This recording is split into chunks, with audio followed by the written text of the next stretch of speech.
making sure. Anywho, I feel a lot of us already have an evangelistic spirit and are already seeking opportunities in our lives to spread the gospel. So instead of encouraging us to evangelize, we're going to see how Jesus shared the truth with other people. And hopefully we can apply the same principles he used in our own evangelistic work. So if you will turn with me to John chapter 4. And I'm sure you all have heard hundreds of sermons on this chapter, and I'm sure this is a story you often heard in Bible class. But we're going to look at it from a little different perspective. We're going to look at it specifically through the eyes of Jesus. And we're going to start off, and we're going to read verses 5 through 9. John chapter 4, verses 5 through 9.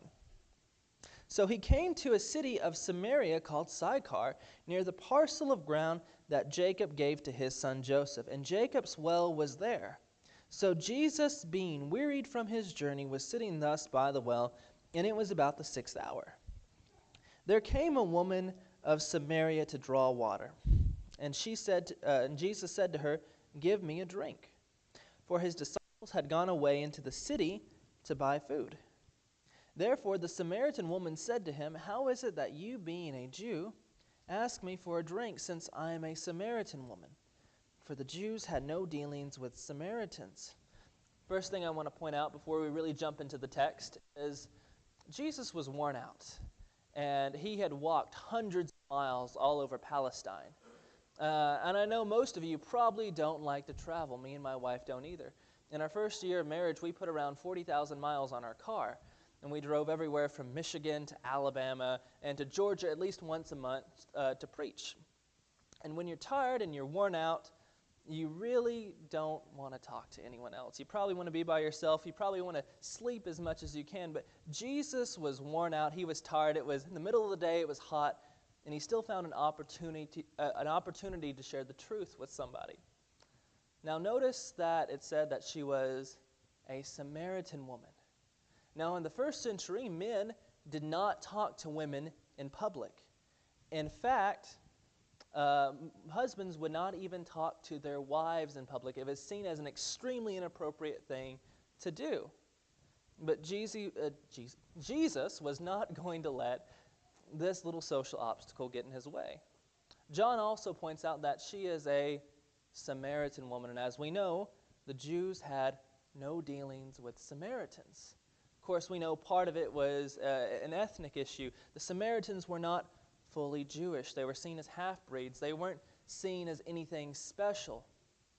On top of that, the Jews didn't like the Samaritans so much that 100 years before Jesus is having this conversation, they burnt down their temple.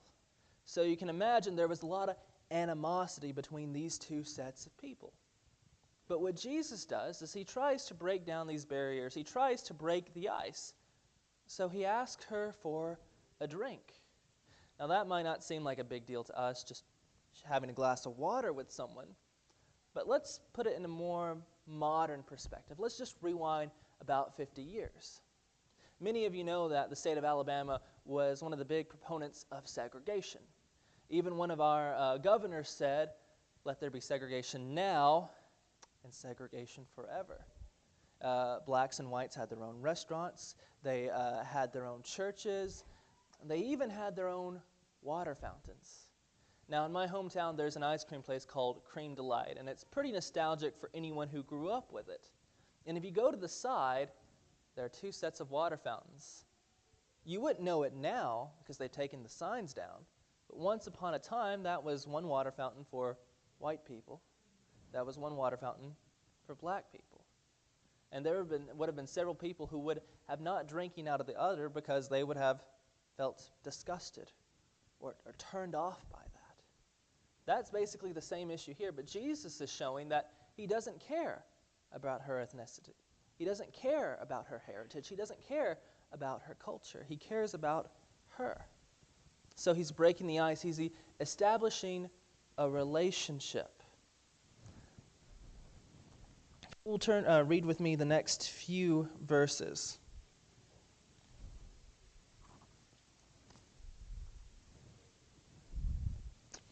Verses 10 through 15. Jesus answered and said to her, "If you knew the gift of God, who is, it says to you, 'Give me a drink,' you would have asked him, and he would have given you living water." Jesus said to him, "Sir, you have nothing to draw with." She said to him, "Sir, you have nothing to draw with, and the well is deep. Where do you get that living water? You are not greater than our father Jacob, are you, who gave us the well and drank of it himself, and his sons and his cattle?" And Jesus answered and said to her, "Everyone who drinks of this water will thirst again. But whoever drinks of the water that I will give him will never thirst. But the water that I will give him will become in him a well of water springing up into eternal life." The woman said to him, "Sir, give me this water, so I will not be thirsty, nor come all the way here to the well to draw." Everyone has a need. Some people's needs are different than others. She has a very basic need, water. We as humans, we don't go very long without it. Our bodies are 60% water. And Jesus saw this simple need, and he saw an opportunity to share the gospel. Now, we as Christians, if we're going to really get our foot in the door and share the gospel with people, we have to first and start where they have a need. I remember one congregation, instead of knocking doors and handing out pamphlets, they would knock on the door and they would ask the house, "Does anyone need food or clothing?" They started with a need. One of my mentors growing up, his name was Lonnie Jones. And when I committed to going to preaching school, he said, "Connor, they don't care about how much you know unless they know how much you care." I'm going to make a quick statement, and I want you to pause before you stone me and let me finish, because it's going to sound a little wrong. I'm not sure it's enough to simply preach the truth anymore. And what I mean by that is people are being constantly bombarded with information, constantly, on which product to buy, on which politician to support, on which diet to take, and unfortunately, which religion to pursue. We might knock on someone's door, and I think door knocking works. It does get results, but there are some obstacles. One issue is that you knock on their door and you have the truth. But unfortunately, a week ago, someone knocked on their door claiming that they had the truth. And 2 weeks before that, someone knocked on their door and they claimed they had the truth. We as Christians, if we're going to sit down and show people that we have the truth, we first have to show them how much we care. We need to seek to hopefully fulfill the needs in their life. And maybe that's as simple as being a friend, showing how much you love them and how much you care about them. And that's exactly what Jesus did with his ministry. When he would go into a town, he would fulfill a need. He would heal the sick. He would help the blind to see. And I love reading the gospel accounts because it always starts off with saying, "And he had compassion on them." Jesus was able to get his foot in the door because he showed how much he cared first. So 2 things we noticed thus far is that Jesus broke the ice. He built some rapport. He built up a relationship, and then he saw something that she needed. In verses 15 through 18.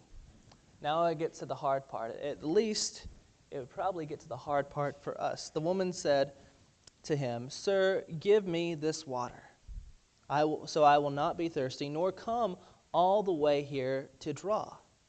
And he said to her, "Go call your husband and come here." The woman answered and said, "I have no husband." And Jesus said to her, "You have correctly said, 'I have no husband,' for you have had 5 husbands, and the one whom you have now is not your husband. This you have said truly." I'm a pretty passive guy. I don't like to rock the boat. I don't like to upset anyone. And in fact, when there's an issue, I like to find the solution that best fits even if it's a little illogical, even if it's a little extra work, even if it takes more time. I just don't like to upset people. And when it comes to spiritual matters, I know I have to tell people from time to time that they're wrong and they need to change. It's very against my nature, but I have to do it. And I'm sure some of you probably feel the same way. One of my heroes is Socrates. And not necessarily for his philosophy, which is pretty fantastic, but for the way that he lived his life. Now, everyone knows Socrates in our day. There are people make statues to him. We see pictures often on the internet. He's a pretty popular guy because he laid the foundation for our modern philosophy. However, in his day, everybody hated him. Everybody. So much so that they killed him. They voted to kill him. And the reason why they hated him is because he told people they were wrong. He had an interesting way of teaching people. He would go to the marketplace and he would ask people a question. He would say, I'm struggling to understand virtue or honesty. And he would give some vague concept and he would ask them for their definition. And so they thought they were helping him out. So they would give him their definition, their understanding, and he would analyze it for a moment and then show them how wrong they were and all their wrong presuppositions and their lack of logic about thinking about a certain thing. Now, of course, they were offended. They got really upset. But what Socrates was trying to do was to help people, to help them to be better people and to think better. Unfortunately, they didn't really appreciate it. And in our lives as Christians, when we're sharing the gospel with someone and we're trying to teach them the truth, there comes a point where we have to point out their sin, just as Jesus was doing for this woman. And that might hurt your relationship. They might not be happy with you. But if we're going to make a change in their life, if we're going to help them have a relationship with God, we have to show them what they need to fix. And Jesus not only did that in the way she lived her life, but he did that when it came to spiritual error as well. If you'll read with me starting at verse 19. The woman said to him, Sir, I perceive that you are a prophet. Our fathers worshipped in this mountain, and ye people say that in Jerusalem is the place where men ought to worship. And Jesus said to her, Woman, believe me, an hour is coming, when neither in this mountain nor in Jerusalem will you worship the Father. You worship what you do not know, and we worship what we know, for salvation is from the Jews.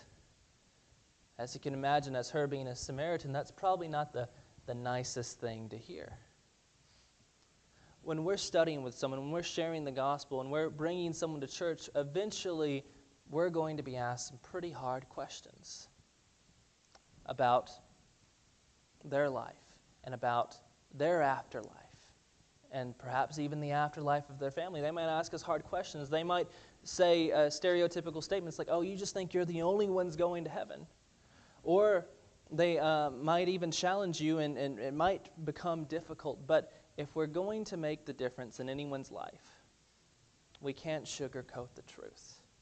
And after we've shown that we love them and we've built a relationship, we need to tell them the truth to hopefully make a difference in their life.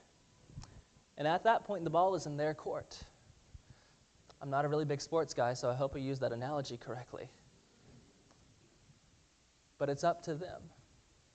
We as Christians, it's not up for us to save everyone. That's not our job. Our job is to teach people the truth in the best way possible. Show them the love of Christ and to teach them what they need to do to be obedient. Some people will not listen, but some will. And as we're about to see with the Samaritan woman, Jesus had really good results. If you will read with me verses 25, and we'll start there. The woman said to him, I know that Messiah is coming, he who is called Christ. When that one comes, he will declare all things to us. And Jesus said to her, I who speak to you am he. Skip with me down to verse 28. So the woman left her water pot and went into the city and said to the men, come see a man who told me all the things that I have done. This is not the Christ, is it? And they went out of the city and were coming to him. There's a lot to gather from this passage.